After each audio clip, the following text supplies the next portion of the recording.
Traditional முறையில் ரசம் எப்படி செய்கிறதுன்னு பார்க்கலாம். பெரிய நெல்லிக்காய் அளவு புளி எடுத்து தண்ணி போட்டு ஊற வச்சுக்கலாம். எந்த கிண்ணத்தில் ரசம் வைக்க போகிறோமோ அந்த கிண்ணத்தில் ஒரு பெரிய சைஸ் தக்காளி போட்டு கையிலேயே நல்லா பிழிஞ்சு மசிச்சு வச்சுக்கலாம். ஒரு மிக்ஸி ஜார் எடுத்து நல்லா ஒரு ஸ்பூன் அளவு மிளகு, அரை ஸ்பூன் சீரகம், 2 ஸ்பூன் தனியா இதை நல்லா பொடிச்சிக்கலாம். பொடிச்சிட்டு நம்ம கரைச்சி வச்ச தக்காளியில் அதை போட்டுக்கலாம். போட்டுட்டு புளியை நல்லா அதில் இருக்க வேஸ்டெல்லாம் எடுத்துட்டு நல்லா கரைச்சி வச்சுட்டு இந்த தக்காளியில் அந்த புளியை போடுறோம். அப்புறம் தேவையான அளவு புளிப்புக்கு தேவையான அளவு தண்ணி போட்டுக்கலாம்.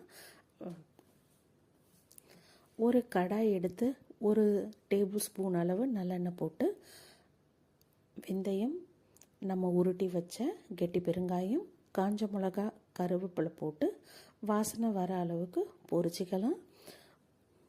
புளிக்குழம்பு, மீன் குழம்பு, ரசம் எல்லாத்துக்குமே நம்ம நல்லெண்ணெய் தான் யூஸ் பண்ணணும்.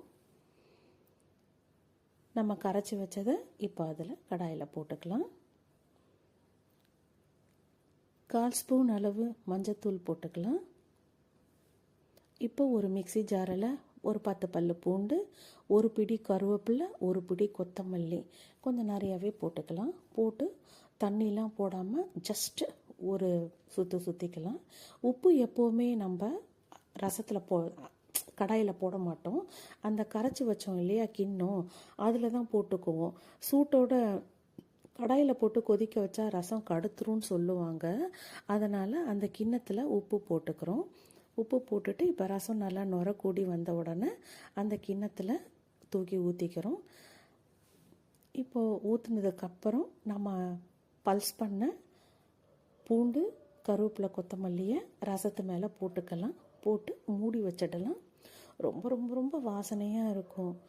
அவ்வளோ வாசனையாக இருக்கும் இந்த ரசம். லாஸ்ட்டில் தான் போடணும் பூண்டு, கருவேப்பிலை, கொத்தமல்லி. செஞ்சு பாருங்கள், என்ஜாய் பண்ணுங்கள்.